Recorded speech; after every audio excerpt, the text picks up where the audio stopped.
Chris, Craig, Jen, and I all saw the creature. At the time I was probably 13, Craig was 14, Jen 15, and Chris was 16. We're all males. Chris and Craig are brothers. Jen and I are their cousins. But Jen and I are not related. We are, however, still close to this day. It was late August in Plymouth, Ohio, a place known to have some really weird stuff going on. We were sitting on the roof of my cousin's house, because the window out of Craig's room led right to the first-story roof, which was almost flat, and we had a tree right next to it. So we would sit out there almost every night that we were together, and grab these cigar-looking things from the tree. They were some kind of green vegetable, and I think the tree is actually called a cigar tree. We would just throw them around and hang out. It was a little past midnight. We always stayed up late, and my parents would get so mad because I would be so tired the next day when they picked me up. I remember there were fireflies out in the field, which was probably 200 feet long and 100 feet wide. On the left of our view there was a country road, as we were in a very rural area, and across the road and down one block there was an old cemetery, which my older cousins always told me horrifying stories about, as any proper older cousin should do. On the right side of our view of the field was a small grouping of trees, and then literally a 60-foot straight drop to the river. You couldn't climb it because it was very crumbly, shale or lime, that the river probably cut out over a few hundred years. At the far end of the field from us, there was a pond. It was man-made and was only about 15 feet deep, but there was only ever a little puddle at the bottom at this time of year. I tell you all these details not to make you read so much, but so you can understand the environment. I remember it being pretty bright out, almost a full moon and no clouds. We could see very well, and there was nothing to hide behind in this field. It was wide open up to the tree line that surrounded the property. Chris saw the creature first. I was talking with Craig and Jen about some video game, and then Jen noticed Chris was staring. Jen followed his eyeline, and that is when Craig and I looked towards the bank. The trees were providing enough shade from the moonlight that it was hard to tell what we were looking at. Chris said something along the lines of, "Is that a dog on its hind legs?" Then it came out of the dark and started walking in the field. I was frozen solid. I couldn't even breathe. It made no sense in my head. It was a man with a German Shepherd head that was either attached or being worn. I really could not tell you to this day. He was walking like he was drunk. I remember he was wearing a plain black t-shirt and dress slacks. He wasn't a scrawny guy, nor was he massive. I'm not sure he could see, but it seemed like he could. I was scared and couldn't move, and Jen yelled out, "Who's there?" The creature turned and looked at us, and started walking directly towards us. And as we were on the roof, we were probably really easy to spot. The man didn't say anything. He didn't run. He was just walking towards us. Craig ran up to the window, opened it, and climbed in. Jen followed, and Chris grabbed me and pulled me through the window. When we went inside, Craig told his dad, who was a huge gun enthusiast. His dad, after a few minutes, had a shotgun and was putting his boots on to go outside. During that time, there was noises of something pushing on metal and a really loud crash. We think it was the garage. My uncle went outside and started looking into the field, and being stupid kids, we walked outside the door to see, but didn't go far. I saw blood all over the garage door handle. The garage wasn't connected to the house. It was about 5 feet away, between the house and the field. My uncle ran around the garage out of sight. Chris spotted the thing again, who looked like he was either coughing or laughing by the way his torso was bouncing his shoulders. It then jumped over the bank and was gone. My uncle called the cops and told my parents, but no one really took it seriously. A few weeks later, they found a dead girl in the woods by the cemetery. The house no longer stands, but I actually drove by the area in 2009. I don't think I could go out there at night anymore, even now that I'm 25. When I told my wife this story, I don't think she believed me. But when she met Chris, Craig, and Jen, each one, on their own, mentioned the story. And my dad still says we're full of shit.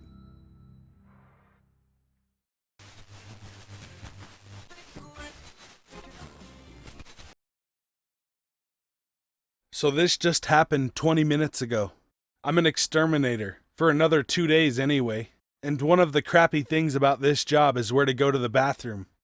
We're instructed not to ask customers, no matter the urgency, so that leaves the techs to find bathrooms in their area they can use. Parks, porta potties, stores, and one unfortunate time in a bucket in the back of my truck. So today started normally. I had a few stops in my normal area and felt the urge.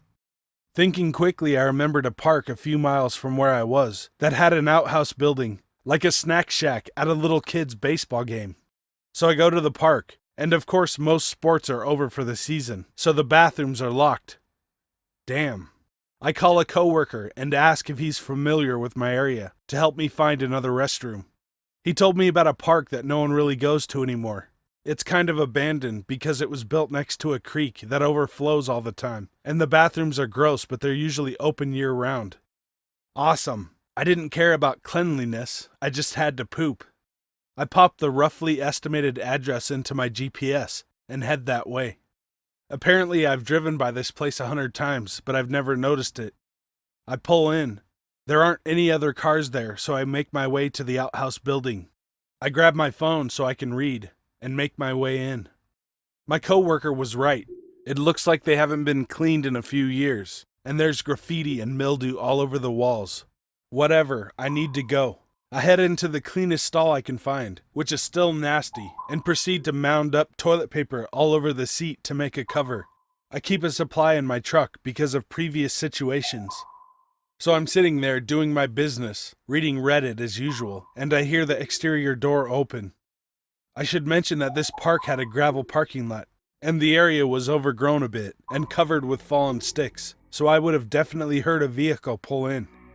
So I hear the door open and kind of make a clearing my throat noise, letting someone know that I was in there, and the door closes. I don't hear anything for a moment, so I go back to reading, thinking that someone came in and saw how gross it was, and didn't have to go as bad as I did and left. After about a minute, I hear footsteps. It was creepy, but I tried to ignore it. I was in the last stall, furthest from the door. The footsteps grew closer. Still trying to keep calm, I figured that this dude had to poop like me, so I don't care. Then the footsteps sped up and stopped directly in front of the stall I was in and turned towards the door. All I could see were ratty-looking tennis shoes. There was a push against the door, and I said, "Occupied." They stood there. Then there was a more forceful push. "I'm sorry, this one's occupied." They still stood there in silence. Then the door started violently shaking, as if this person was hell-bent on getting in.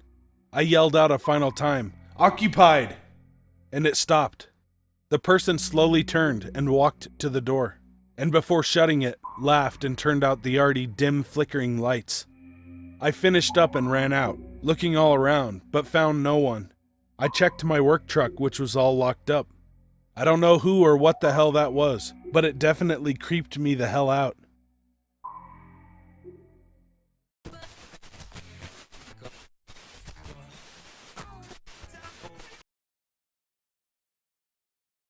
While attending grad school in DC, I tried to stay healthy with the little free time I had by jogging around my apartment building.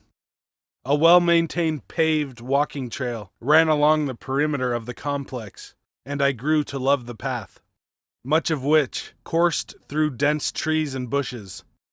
Close to Halloween, ironically, I arrived home after sunset and rushed to get on the path before it got dark, not wanting to use a headlamp.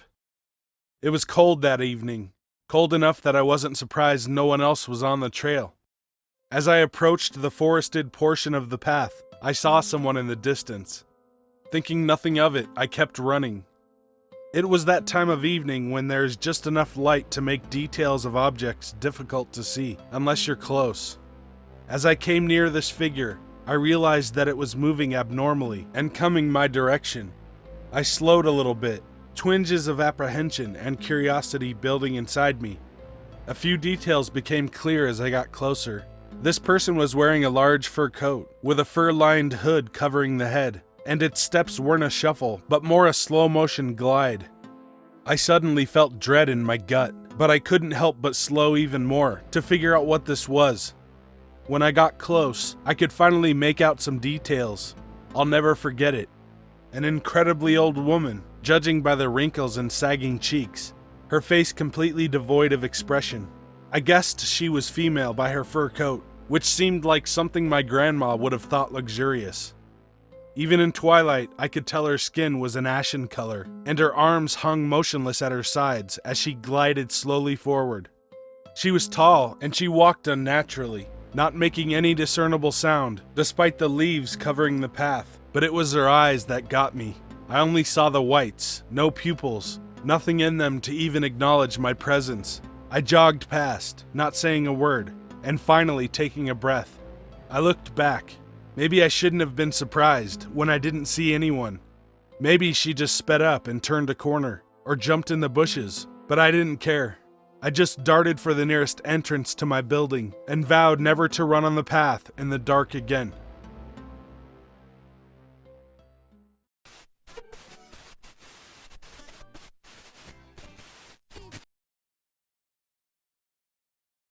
My friend asked me a week ago why I was terrified of the little 8-legged fucker that occupied the wall of my office space. Couldn't have been bigger than a dime. To any Australians reading this, I can feel your judgmental laughter. Those of you anticipating some horrific story of gore or something involving otherworldly apparitions, you will be disappointed. This is simply just a true story of how a young boy gained a phobia. To this day it makes me cringe, and for the second time since it happened 2 decades ago, I'll tell the story. I was about 5. My uncle owned a decent-sized plot of land, 2 or 3 acres, complete with a big tree with a swing, pole barn with a loft for the cool kids who were old enough to climb the ladder, above-ground pool, and a basement in the house filled with instruments. I didn't understand then why the basement always smelled like skunks, but with age comes wisdom. It was the perfect summer evening, with the heat subsiding after a day of swimming, playing tag with the other kids, and the smell of barbecue non-stop. Looking back on it, I think we had ribs. Maybe that's why I don't like ribs either. Someone had a great idea. Let's put a tent in the backyard and sleep out there. So we got the adults to do it, with the help of my oldest cousin. We put sleeping bags in it and put a lantern in the middle, one of the electric ones. The tent was pitched and forgotten. We went back into the house for the next few hours and played Diddy Kong Racing on the N64. We watched the adults down in the smelly music room jam for a while. They gave us maracas. Someone had a triangle for a moment, before that was quickly deemed a bad idea. The 4 of us kids, bursting with excitement, filed out the back door and raced to the tent. Must have been about midnight. Kim, the youngest, tripped and fell. It was pitch black and we couldn't see a few feet in front of us. And this was before the age of cell phones, where you could just whip one out and use it to light the way. We got to the tent. I unzipped it and we all jumped in. I zipped the door behind us and we all felt for our sleeping bags. Warm, cozy, and content, the chatting began. You know, kid talk. Getting brave enough to use the word hell and not get in trouble. After a few minutes, I reached for my water jug and took a drink. I felt an ice cube, but I didn't remember putting one in there. I thought it was weird. I asked my cousin to turn on the lantern. It looked like a starry night on the inside of the tent, only the tent was bright white, illuminated by the lantern, and the stars were black. They were on the ceiling, on our sleeping bags, in our sleeping bags. The fucking terror set in on what we were looking at. Spiders, thousands of them. Big, small, medium. Thousands. I looked at my water jug and you guessed it. That wasn't an ice cube. All at once, in the most ear-splitting, shrill, panicked cry of all time, we made for the tent flap. Whoever the idiot was who zipped it up behind us, me, did the thing where the zipper got stuck in the fabric. The eldest was trying to unzip it as hard as he could, and the sudden surge of movement caused the other occupants to scramble as well. They were dropping from the ceiling and crawling up our legs. The 7-year-old cousin decided to throw himself at the flap, hoping it would tear open. It didn't. The tent rolled over, and now we were a blender of bodies, spiders, and sleeping bags. I don't know how long it took us to escape. I just remember the adults running out with flashlights, but they wouldn't touch us. We were just fucking covered. I remember someone shouting, "Pool!" and we all ran for it and jumped in. It was cold. We thrashed around like a washing machine agitator and jumped out as soon as we felt safe. The rest of the night was a blur. I remember getting dressed in someone's clothes that were too big for me. I remember watching the ceiling of the room I slept in all night. And I remember the next morning looking at the swimming pool and seeing it flecked with black, like leaves skimming a pond.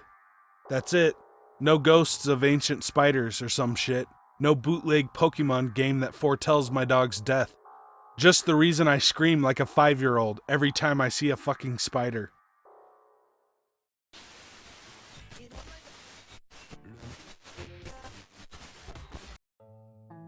This happened to me about a week ago. I live in a small town, comprised of farmers, oil workers, and a native populace. And in this small town we have a convenience store that's part of a larger chain. I got a job there as a cashier last month. Now I hate to be stereotypical, but the native populace here, especially the men, can be really shitty, especially towards women. I will tell you now that I'm a Caucasian, 18-year-old female who's around 5'6", and I have ASD. So social situations, the ones I get into at least, are sometimes bizarre for both parties, since I have little idea what the proper cues and facial expressions are. However, working the register I have to be quick, so there's little time for interactions, which suits me just fine. Now also note that I am chubby, and our uniforms have me dressed modestly, so I in no way was asking for any sort of attention. It started with 3 native guys who would come in, wanting to buy booze, lottery tickets, and cigarettes. Since I'm of legal age in my country, I am allowed to serve them those 3, and I often do with a quick check of their driver's license. That's how I know their names. I'm gonna use nicknames. So there was Slim, Shorty, and String Bean. Slim was of course slim and tall, taller than me, about 6'4". He had that kind of machete appearance to him. And then there was Shorty, who was just a little over my height, balding and fatter than me. And String Bean was so skinny I was surprised he wasn't malnourished, and was the oldest out of them with gray hair. I first met them 2 days into my job, and after I got them their stuff and they paid, String Bean winked and said, "With a pretty white girl like you behind the counter, we'll have to drop by more often." I thought he was just complimenting me and I smiled. Every day afterwards, the 3 men would come in when they saw me working and buy either a pack of cigarettes, a lottery ticket, or booze, or all 3. After I rang them up, they'd stay in the store. It was my job to watch them and make sure they didn't shoplift, but they would just hang out near the ice cream and watch me too. I got instantly creeped out by this, but tried not to show it. I just went back to work. One day, the trio of men stuck around longer than expected. And then one asked, "Ever had a boyfriend, girlie?" "I have a girlfriend, actually," I told them. And oh Lord, I shouldn't have. I'm in a long-distance relationship with her, so luckily she doesn't live in this town or anywhere nearby. The lewd things they said and asked me were just disgusting. The mildest thing they asked was how we liked to fuck. I told them, "You have no right to ask that stuff. It's personal and none of your damn business." Shorty scowled, and then said, "Watch your mouth or you're gonna find a dick shoved in it." That's when I lost it, and ordered them out, or I was going to call the police. I should have just called them on the spot. Since I worked alone in the store, I often had time to go to the back, and do a few extra jobs. I went in the back on a really slow evening to organize some food shipments. I heard the buzzer ring and walked out. There was String Bean, Shorty, and Slim, all 3 holding knives. When they saw me, they charged, and I closed and locked the door. Then I remembered I had my cell phone behind the counter. I ended up having a bad meltdown while locked in there, the 3 men banging on the door and threatening sexual violence against me before they finally gave up. I called the police and they came and took my statement, reviewed the footage, and luckily caught the 3 men. They're currently awaiting trial, and I no longer work shifts alone, unless it's in the afternoon. I'm glad that the creeps were caught, and justice was served instantly. Because seriously, the way they were talking that night, I probably would have been found dead.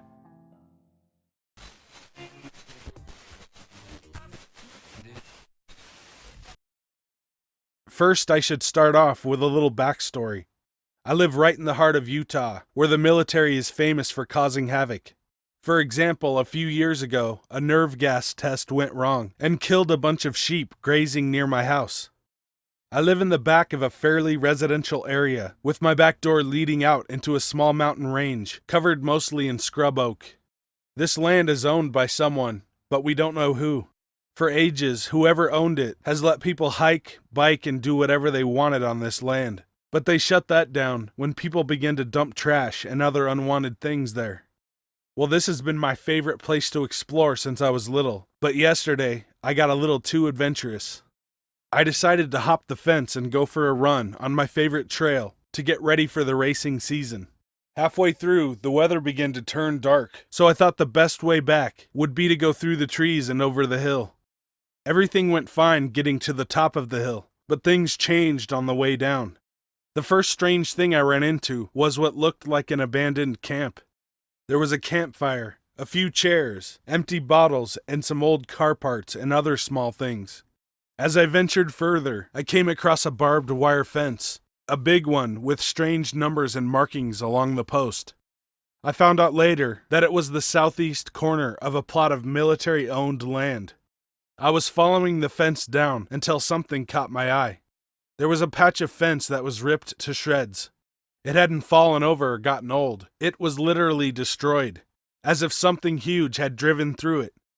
This sent a shiver throughout my body, and I kicked it into high gear and got the hell out of there. However, I wasn't really watching where my feet were going, and suddenly heard a crunch from under my left foot. A half-eaten rib cage of some animal was laying there. I looked around and saw what looked like a fox den, although it was gigantic. I could have easily lived in it, and I'm not a super small guy. This whole scene had me really on edge, and the worst smell I've ever had the misfortune to come across burned my nostrils. Imagine decomposing, burning flesh. I was being more careful of my step now, as I tried to sneak out of there, and noticed that all of the grass and sagebrush around the mouth of the den was charred and burned black. That's when I heard it. A scream filled with more pain and fear than I've ever heard in my entire life, and one I never want to hear again. It sounded as if a woman was being tortured inside this cave. But with every scream, the voice got deeper, more distorted, and closer. Then all of a sudden it was quiet. Nothing made a sound. Nothing. After what seemed like forever, a thin, shiny white hand-like appendage made its way out of the foxhole. This creature emerged from it and stood, towering over me, at least 7 feet tall. It had long, inhuman limbs that moved awkwardly and at strange angles. The most disturbing thing is that it was naked, yet had absolutely no genitals. I had no idea what the hell this thing was. It snarled at me, knocking me out of my trance, and I ran as fast as I could down the hill. It crashed through the trees, gaining on me very fast, until I reached the other fence and hurled myself over it. I cut myself fairly bad on the barbed wire, and laid in the dirt, looking up at this thing. It wouldn't cross the fence. It howled and pushed off the fence before running away. I limped the rest of the way home, and as soon as I shut the door, a huge burst of thunder rocked the house, making me nearly jump out of my skin. I locked all my doors and windows, and made sure that all my blinds were closed before I got myself cleaned up. It rained until 4:30 this morning, as I passed out in front of the TV from exhaustion. I've been on the computer all day, and I don't know if this thing is a Wendigo, a skinwalker, or a government experiment gone bad. All I can say is that this is real. I was not on any drugs. I don't do any drugs. Hell, I barely even drink. I know what I saw.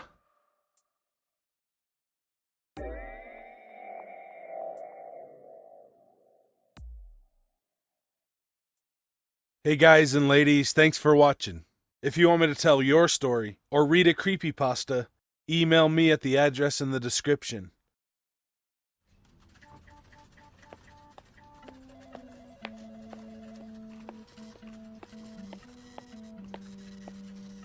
Dr. Interval, room 3 is ready. Okay, thanks. And you don't have to keep calling me Dr. Interval. I'm just a dentist. So call me the baddest motherfucker ever. Or Sargento Dento. Or Captain Cavity or something like that. And you're not listening anymore. What was that? Nothing.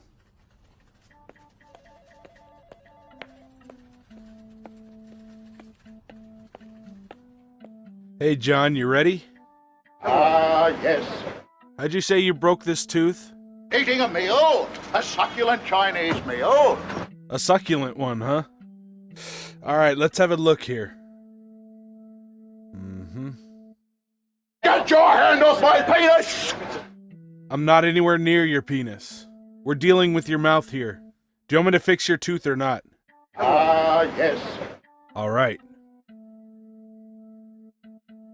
This is Democracy Manifest. John, first of all, I don't have a clue what you're rambling about. Secondly, you need to be quiet and let me do what I need to do, or I'm gonna ask you to leave. Now relax and let me look at this tooth. Okay. Now, get your hands off me. Relax, John. You're under the effects of Novocaine. I'm under what?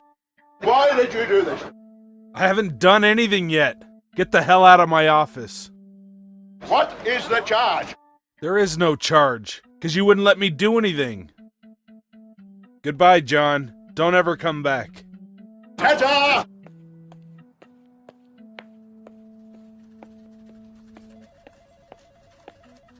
This is the bloke who got me on the penis before.